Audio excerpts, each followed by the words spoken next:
Hi, I'm David, And I'm Liliana. and we both work together. We're in the same grade level, um, and so we chose to do the same lesson and focus on the same objective.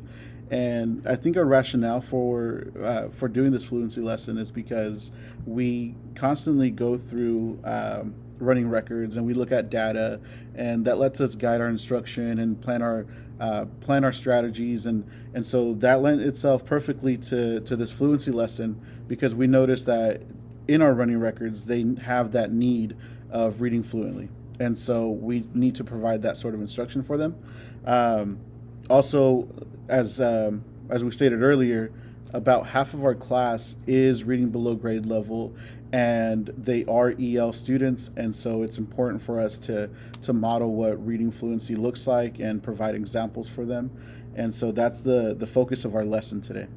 Um, After viewing after viewing the lesson that was recorded, we'll have a conversation. We're going to be having a conversation about how my direct instruction was and where I can improve and areas that I performed well in. So, if you want to start.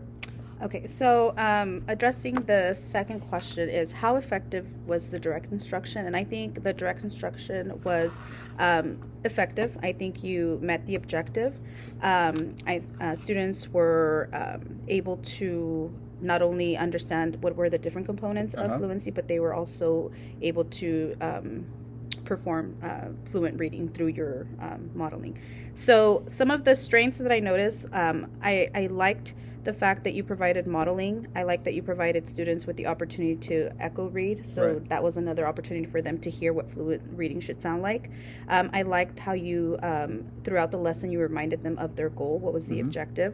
I loved the use of the anchor chart because it wasn't just telling them like this is what fluency is. Students were able to refer back to the chart and point out certain things in the reading that reflected either accuracy rate, expression, or the use of punctuation. So I think you did very well there.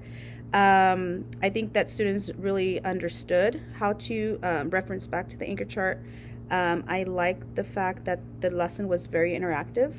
um, Areas of improvement. Overall, like I said, I think it was a great lesson.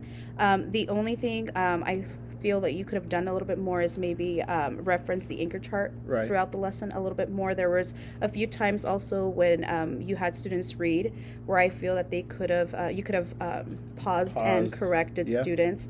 Let's say if the student was reading and they probably ran through the punctuation or had no expression, you could have went back and said, look, in this sentence here you could have done this differently. So I think we needed more. You could have done that a few Right. times. I think students might have struggled a little bit with the text. So maybe next time you selecting a different text that Mm-hmm. would not that would be a little bit easier for them to decode would be something that you can do. But I think overall the lesson went really, really well. Good. Thank you.